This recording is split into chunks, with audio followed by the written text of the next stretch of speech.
Hello, welcome to Chibi Chill, the anime podcast. I'm your host Ryan, a guy that has been obsessed with all things anime since the 90s and early 2000s.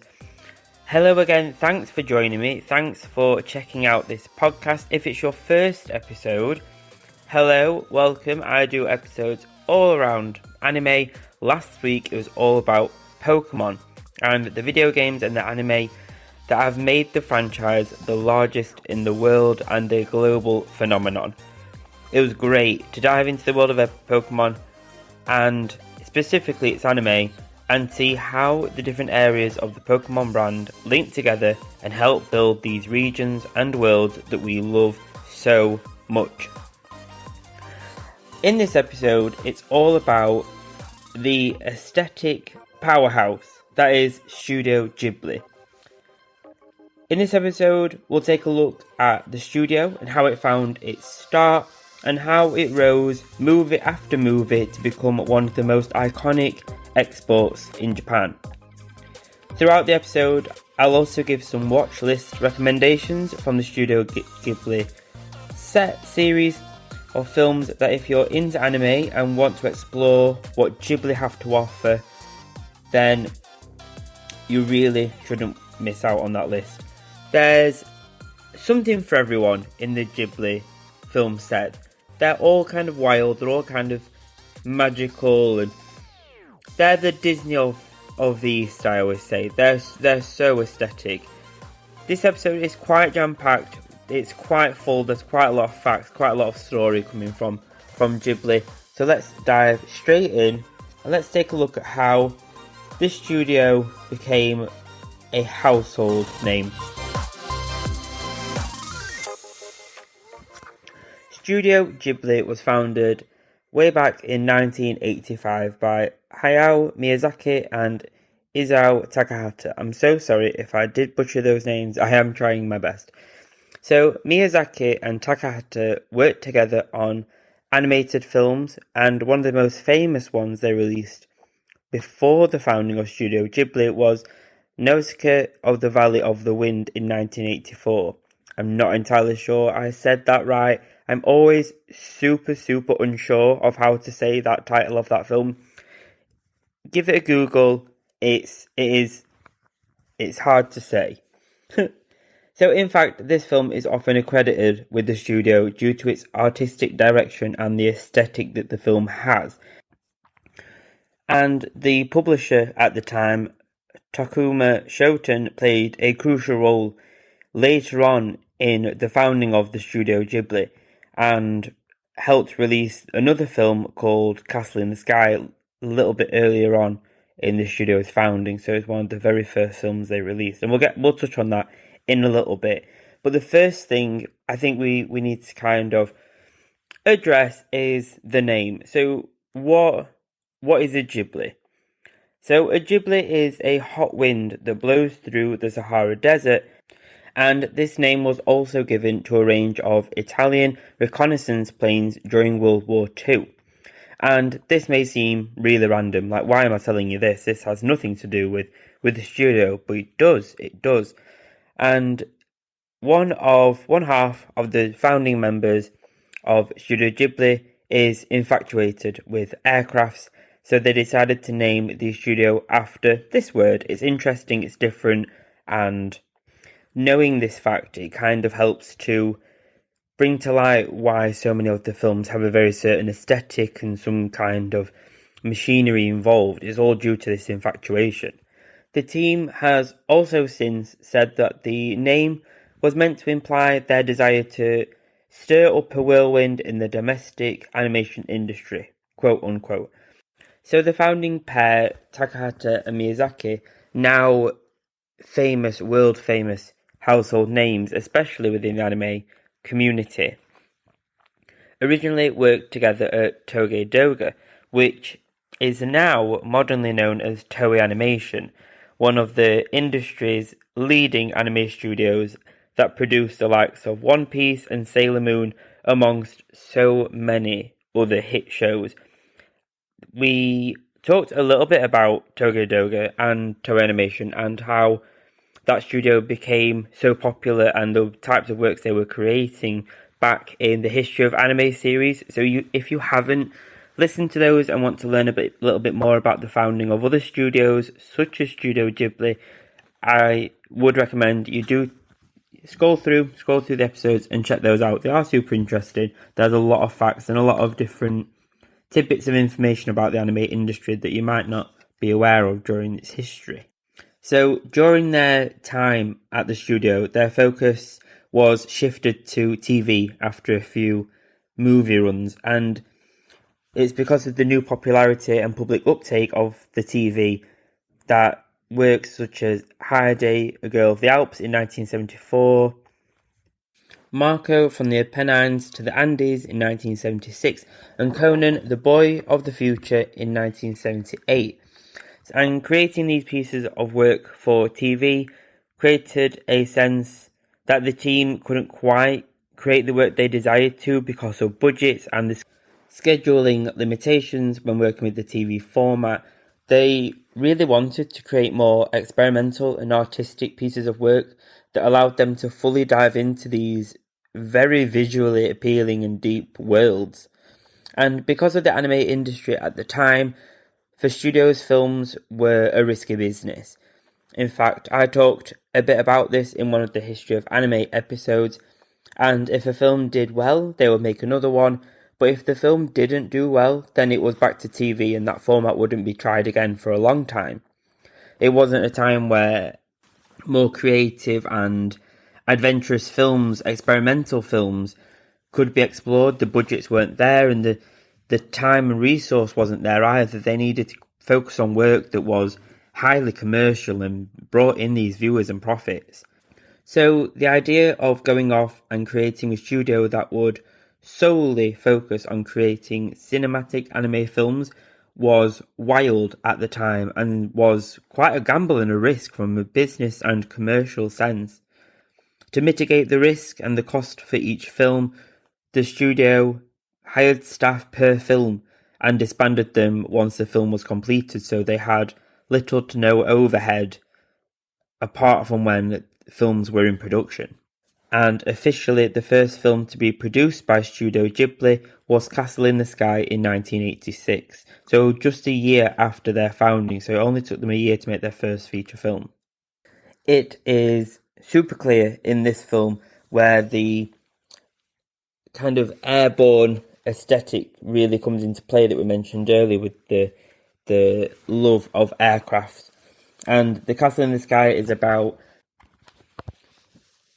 the people of Laputa who raised a large castle into the sky using a levitation crystal, and hundreds of years later it's now just a myth, and there's a battle that goes on to try and save Laputa's treasures and the levitation crystal. It's all kind of wild. It's a nice film. It's really nice. I've only seen it once, and that was a long time ago. So I think this is one of the Ghibli films I really need to revisit, I think. So after this film, Ghibli went on to release one of their most iconic pieces of work, My Neighbor Totoro, and it was part of a double feature with a film called Grave of the Fireflies, and these were released in 1988. So creating and releasing two feature films at the same time was quite a big risk for the company that was really new, and although this work put a lot of strain and pressure on the studio, Miyazaki and Takahata were dedicated to these stories and knew that this was their best shot at getting them out into the world, and they had the vision that their focus for a business should be on creating artistic work, and maintaining the studio came second to that, and which is different to basically any business you think of, and I think their level of work and their beauty is a testament to this focus. As a creative person myself, I think we'd all love to have the focus be on purely the creation of creative stuff and visual stuff and selling them, being a counterpart, but unfortunately we do have to have that balance. And it is nice to know that one of the largest studios in the world put their focus on what they're actually putting out there instead of the monetary side. So My Neighbor Totoro and The Grave of Fireflies didn't actually do that well at the box office because of the times of their release. So they were out of the summer peak for film releases. So, however, My Neighbor Totoro won multiple awards at that year's Japanese Film Festival, and Grave of the Fireflies has received critical acclaim for its storytelling. My Neighbor Totoro is such an iconic film. It's so heartwarming and nice. It's a perfect Sunday watch, and that I sound like a broken record sometimes when I say that, but they're so soothing and kind of slow story-wise, but they're really nice because of that. They're really soothing, and who doesn't love a giant cat-like creature that's massive and fluffy and has giant eyes and a big smile and a cat bus? Who doesn't love that? This film alone is a must-watch for any anime fan, anyone that's looking to get into anime or the Studio Ghibli films. This one is an absolute must-watch. Ghibli's next film, Kiki's Delivery Service, was their first box office smash when it released in 1989. The film blew the others out of the water with 2.64 million people going to see it, and Nippon TV joined their committee for the production of this film, which helped create buzz about the film prior to its release. So it had a lot more marketing around it, a lot more visuals being put out to help promote this film. And Kiki's Delivery Service is one of my favourite Ghibli movies. It's about Kiki, a witch who travels to find herself a town to call home, and she helps out a local bakery, creating a delivery service for them with her magical powers and abilities. And there's a talking cat called Gigi, who's really cute. It's a little black cat. And the story, again, is really heartwarming. It's really nice. Again, a perfect Sunday watch. In November 1989, Ghibli decided to end their film-by-film staff turnover and made its staff full-time for the first time. So they finally had a dedicated animation team that would work on every project from then on. This did, however, mean that costs were much higher every month and the projects had to keep coming, so the team had stuff to work on. Whereas last time they could have little moments of rest and kind of relaxation almost. Not this time. They had to keep the projects going and the money flowing in from these projects. So following that, and on that note, the team got started on the film Only Yesterday and Porco Rosso. Only Yesterday was released in 1991 and became the #1 domestic film for that year in Japan. And you can kind of imagine the new buzz that was going on at the studio with everyone being made permanent staff and 2 projects going on at the same time. And the feeling of creativity and like the teen spirit that you would feel within that studio, because you're all fresh, but it kind of feels more like a family. I feel like the energy within the studio would have been so almost family orientated and really people focused. I bet it was just so nice. So the studio decided to look after all of its own marketing and promotion for their works now as well during this time, meaning that the team were also dedicated to pushing the films they were making to ensure that they were successful. They dedicated not only their own resources to making the film, but to promoting them as well. So they had full control over the imagery, how it was portrayed, the language used. And I think that helped to further sell the aesthetic of the films, where it was seen in the marketing and in the films itself. Porco Rosso became the #1 box office film amongst both domestic and foreign films for that year. This then created a theme for the studio, and after each release they did, basically every film they released became a #1 and a smash, at least domestically, and some would be lucky enough to become #1 both domestic and foreign overseas as well. Princess Mononoke was the first film to be directed by Miyazaki himself in 5 years since the studio kind of found its feet, and had a base budget of 2 billion yen, which is around 14 million euro, and a production schedule of 3 years, releasing in 1997. This film surpassed all projections and expectations, and brought in an audience of 14.2 million people, which in Japan that surpassed E.T. and broke all Japanese box office records at the time. So this film really made its stamp in Japanese box office culture and films, and the audience really took notice of this film. The film is all about nature and the protection of it, and features demons and gods and a battle between these forces and humans. It's a great film to watch if you love a more nature-focused and kind of rustic aesthetic film. There are some amazing creatures in the film created by Ghibli, such as the Nightwalker, which is the night form of the deer god, which is a huge transparent creature with a swirling pattern on its body. There are the tree spirits called Kodama, which are so cute and kind of creepy with the way their heads twitch, that live in the forest, and countless others. It's a super interesting film all about nature, and being a tree hugger myself, it's a nice film to watch, and it's nice to see that kind of message about the protection of nature and preserving what lives in these rural areas be at the forefront of these films. Spirited Away was then released in 2001, and this is one of my top Ghibli movies, and it's one of the studio's most popular and iconic pieces of work. This film broke all the previous records for almost a full year and brought in an audience of 23.8 million people and a revenue of 30.8 billion yen, which is nearing 223 million euro, beating the Titanic to become the greatest box office hit of all time in Japan at the time.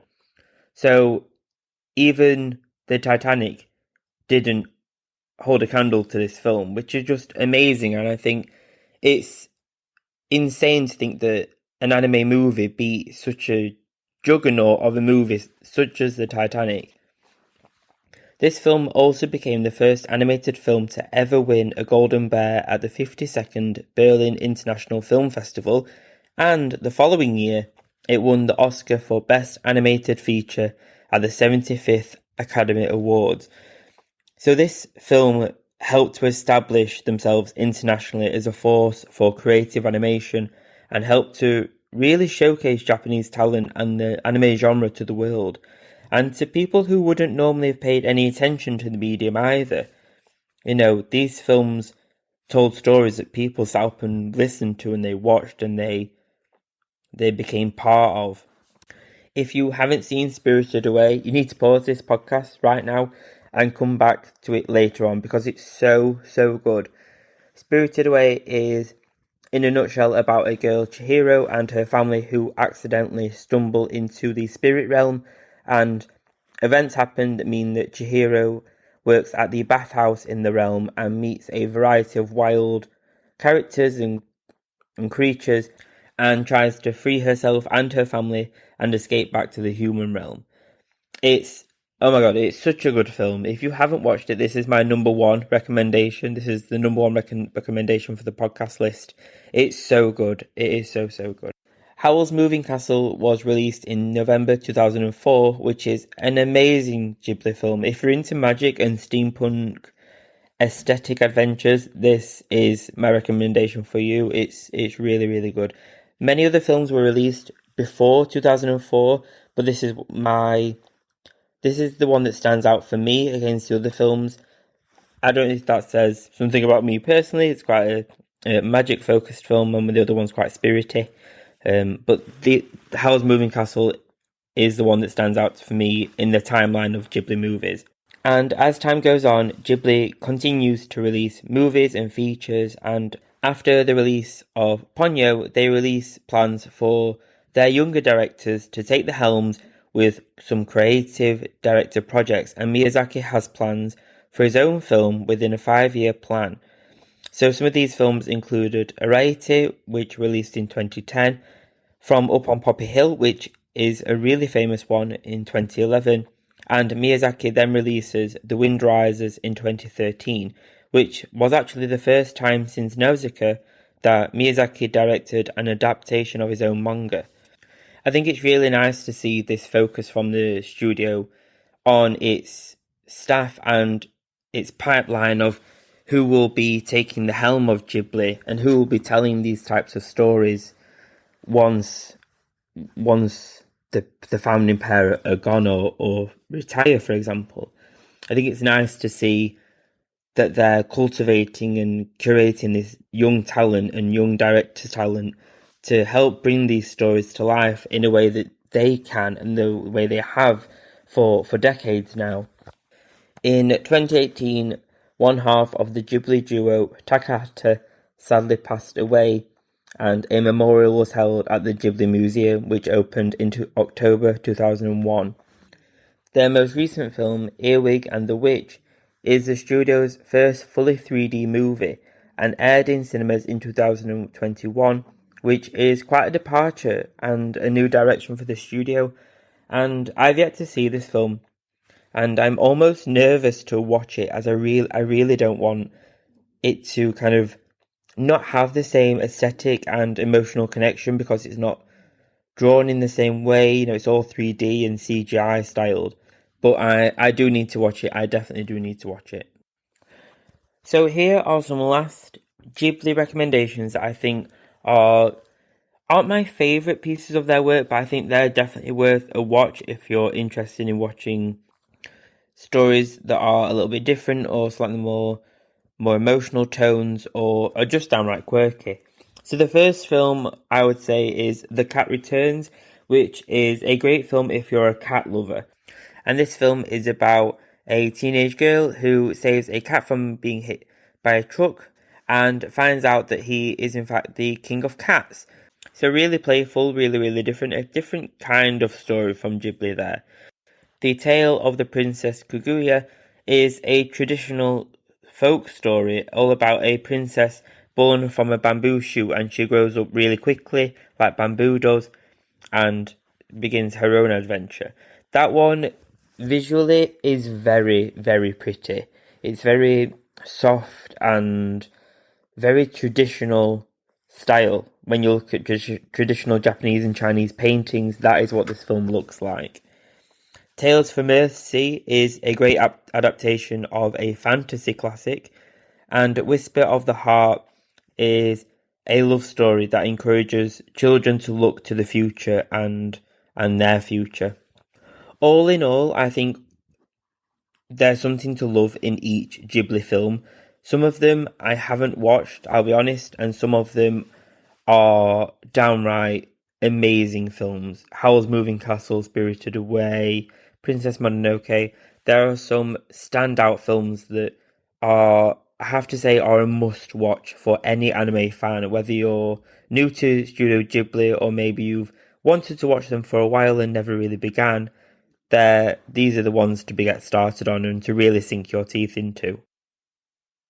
So during this episode, we've seen the growth of the Ghibli studio name and how through their creative work and their dedication to their creative work and their team and their craft, how they've been able to showcase themselves as an international powerhouse of film storytelling, and not only from an anime point of view but also from a cinematic point of view. Their storytelling and their aesthetic and creative direction has won them award after award, both domestically in Japan but also overseas. If you've watched any of the films I talked about today, find me on Instagram and Twitter or Facebook and let me know which one is your favourite. There is always a distinctive Ghibli film that is someone's favourite, I always find, and mine is Spirited Away, very closely followed by Howl's Moving Castle, so I'd love to know what is yours. Thank you for joining me on this episode. Thank you for checking out the podcast. Be sure to subscribe, leave a review. Every action really does help support the show. It costs nothing to share the show, and thank you so much for all the support that I've had so far. This is the 6th episode, so thank you so much for being there for all these episodes so far, with many more to come. For my listeners of the podcast, I have a very special discount code for my anime Etsy shop, where I sell a range of anime-themed chibi-style illustrations of popular and famous anime and manga characters, and if you enter code Chibi Chill into the Etsy cart, you'll save 25% on your order. Shop link is in the show notes. I ship worldwide here from Ireland, and all orders placed before 4 PM GMT time will be shipped the same day. Thanks for checking out this podcast, guys. I hope you've enjoyed the episode.